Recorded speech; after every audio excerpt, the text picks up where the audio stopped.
In the early United States, a Massachusetts man became fabulously wealthy from what seemed to be just dumb luck, and once he had money, the gates to his imagination were opened.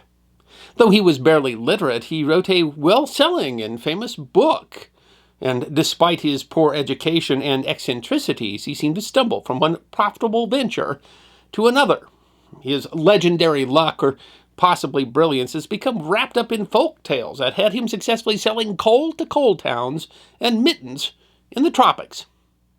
The life of Lord Timothy Dexter, King of Chester, best in the East and the greatest philosopher in the Western world, deserves to be remembered. Timothy Dexter was born in Malden, Massachusetts on January 22nd, 1747 or 48. According to the Dexter genealogy published in 1904, he was the son of Nathan Dexter and Esther Brintall. The Dexter family had first come to Massachusetts in the 1640s, when Richard Dexter and his family arrived from Ireland. Timothy was poorly educated, said to have abandoned school at the age of 8 to work.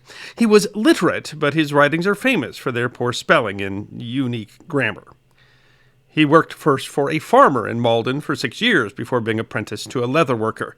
When he was 20 or 21, he set out from Malden to Newburyport, 30 miles north. Arriving there between 1767 and 1769, he had only a little money, by his own account, $8.20. He worked as a leather worker, opening a shop he called the Sign of the Glove. By January 1770, he was able to buy real estate for £59, evidence that he had already become a moderate success. Shortly after his arrival, he married Elizabeth Frothingham, a widow 9 years his senior. Her husband had died June 1st, 1769, and sometime within the next year she had married Timothy Dexter. Elizabeth was modestly wealthy from her first marriage, which was for the poor boy from Malden his first taste of money. According to William Cleves Todd, a Dexter biographer, Elizabeth was a frugal woman who kept a huckster's shop that added to the family income. A huckster shop sold small sundries like fruits, sweets, or tea. Elizabeth had 4 children from her previous marriage, and she and Dexter had 2 more, Samuel in 1772 and Nancy in 1776. Dexter was interested in going up in the world and pestered the local town officials for an appointment, until they finally granted him a position, informer of deer. This would have made him a kind of game warden. Oddly, according to contemporary records, there were no deer in Newburyport. Still, he was duly given the office, 12 years in a row. One taste of money was not enough for Dexter, and he began a career of speculation, likely examining ship cargoes and buying what he thought might make money if he resold it. At the beginning of the Revolution, Newburyport became a center of privateering, which made many wealthy, though there is no evidence that Dexter directly participated. Instead, he had a different scheme.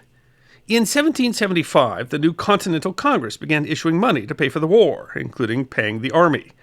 The Continental Dollars were a disaster, becoming so caught up in inflation and poor policy that they soon became almost valueless. They were only worth 1/40th of their face value by 1780. By 1781, the money was worth so little that it stopped being used as money. There was, however, some small value in the bills in speculation, and Dexter, copying numerous others, began buying up the bills in huge numbers at next to nothing prices, collecting enormous piles of the stuff. In 1790, Alexander Hamilton sought to secure the new country's creditworthiness by paying for the debts incurred during the Revolution. Among his other financial plans, the government agreed to redeem the worthless Continentals at 1% of their face value. For men like Dexter, who had bought the things at rock-bottom prices, even that 1% represented a large haul, and by the 1790s, Dexter was a bona fide member of the upper class. By wealth, anyway. With his rough manners and poor upbringing, Dexter was never fully accepted by the genteel and sophisticated upper class. He tried his best to imitate their lavish lifestyles, buying the Tracy Mansion in Newburyport. He sold his leather shop shortly after, and collected large collections of paintings, books, and furniture as well, in the vein of his wealthy heroes like Thomas Jefferson and George Washington. Samuel Knapp, who was old enough to remember Dexter, claimed that Dexter was a poor caretaker for some truly wonderful specimens. Curtains and counterpanes, which had once belonged to the Queen of France, were covered with unseemly stain, offensive to sight and smell. Dexter and his son Samuel kept up in their revels in the best apartments in the house, trashing the place and using it as a kind of brothel. Servants complained that Dexter spit tobacco on the floor.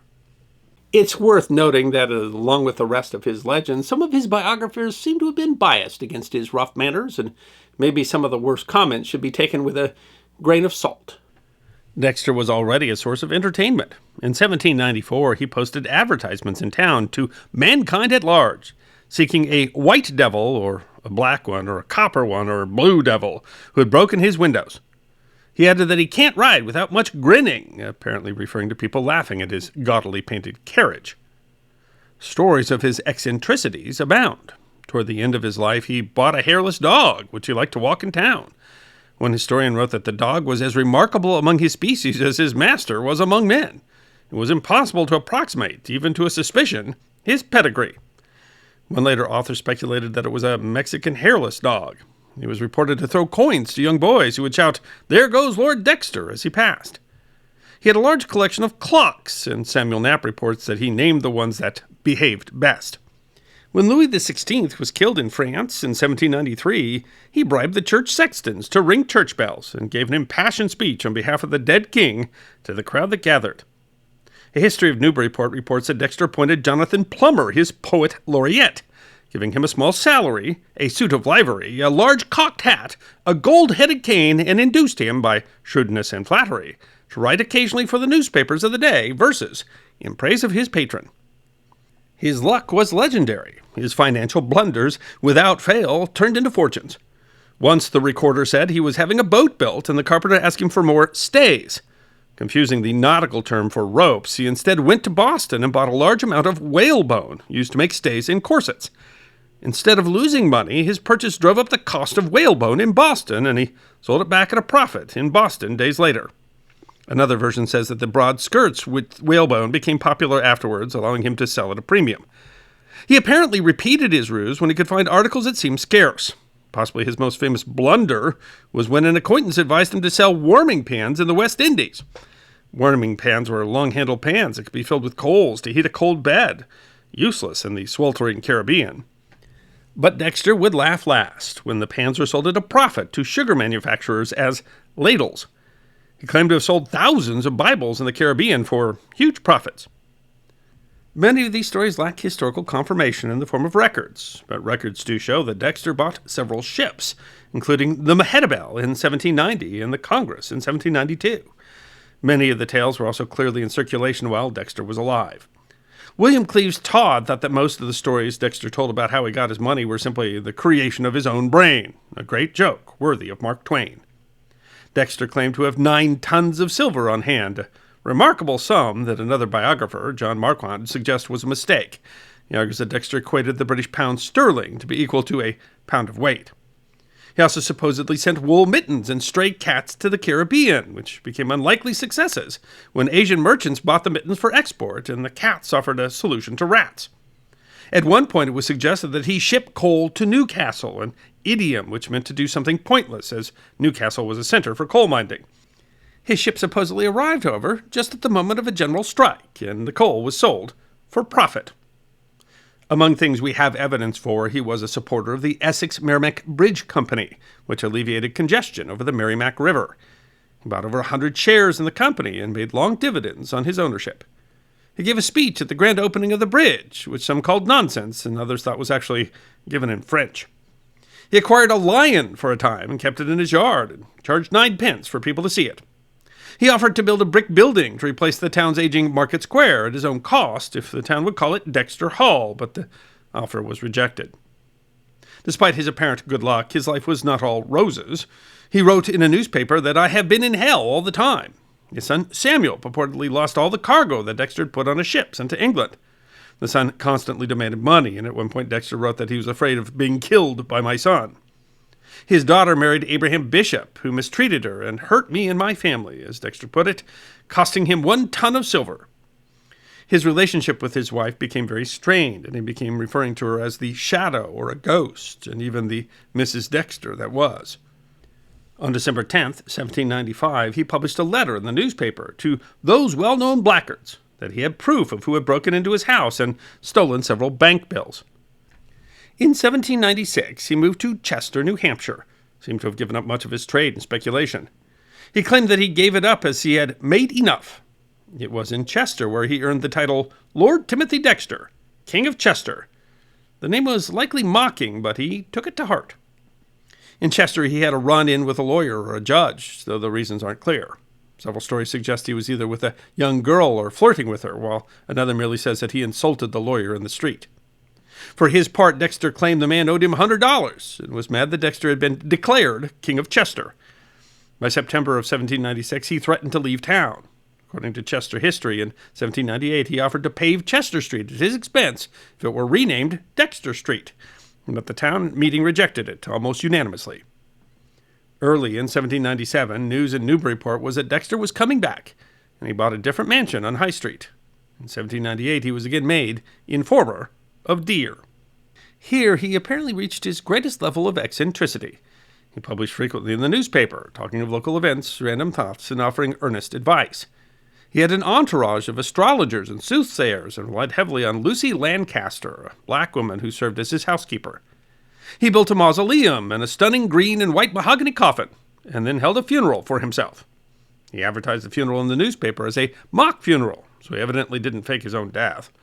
Thousands supposedly came to see him locked away in his tomb, but while dining in the house, a racket was heard from the kitchen, and there they found Lord Dexter, caning his wife for not crying at his death. He had his large grounds landscaped, fruit trees planted, and had around 40 columns erected, 15 feet high, each with a wooden statue of an important figure at its top.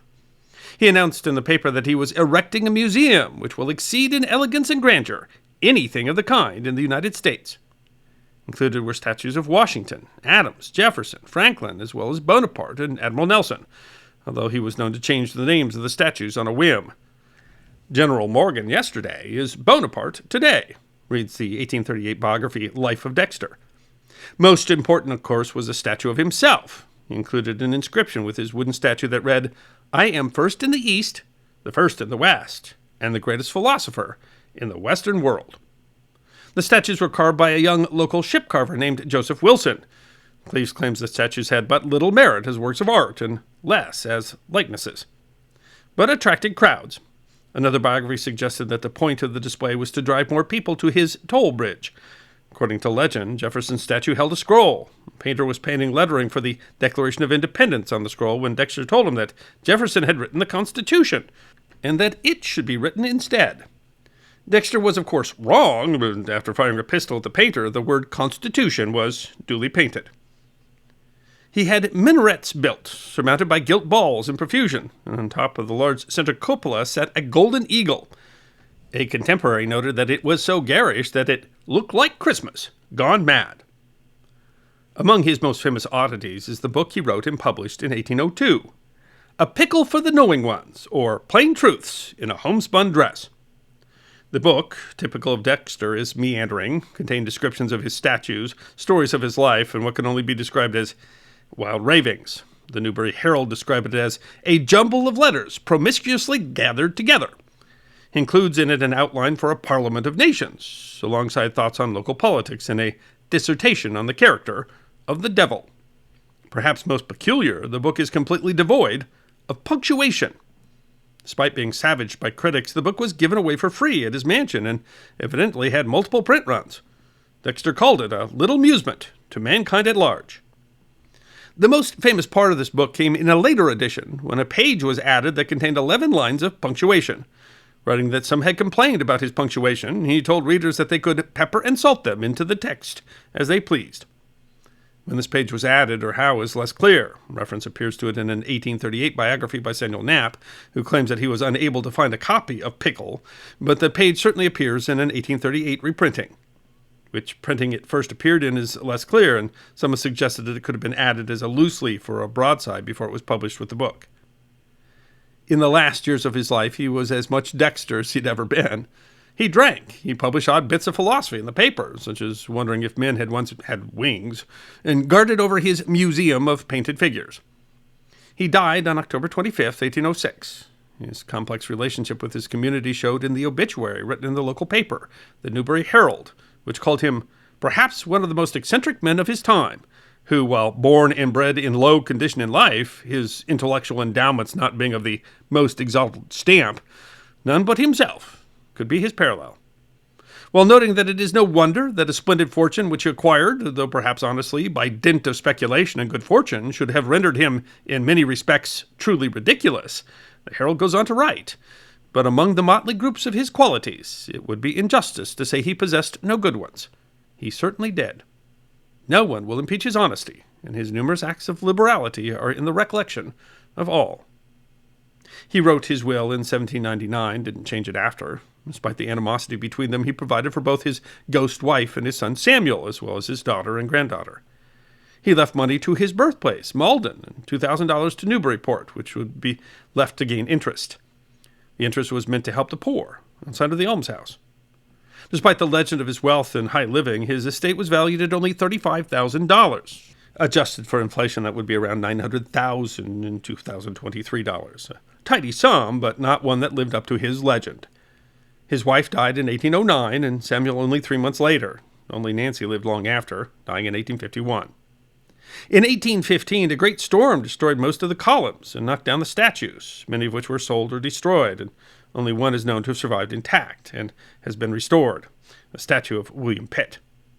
Other remnants of decorations remain, including 5-foot carvings of peace and plenty that were sold at auction in 2013. The Tracy Mansion is now a library, while the mansion where Dexter's statue stood has been restored, although it was gutted by a fire in 1988. Stories of Timothy Dexter's exploits and successful business ventures have been chronicled in many biographies and local stories, although not all the legends seem to be true, and it's difficult to discern truth from fiction in the life of Timothy Dexter. Questions about his brilliance, or lack thereof, have abounded since his death, and whether he was a savvy businessman or just extraordinarily lucky is, well, still an open question. He seems to have understood and encouraged his own legend in his own time, preferring, as the Newbury Herald put it, to be infamously famous rather than not famous at all.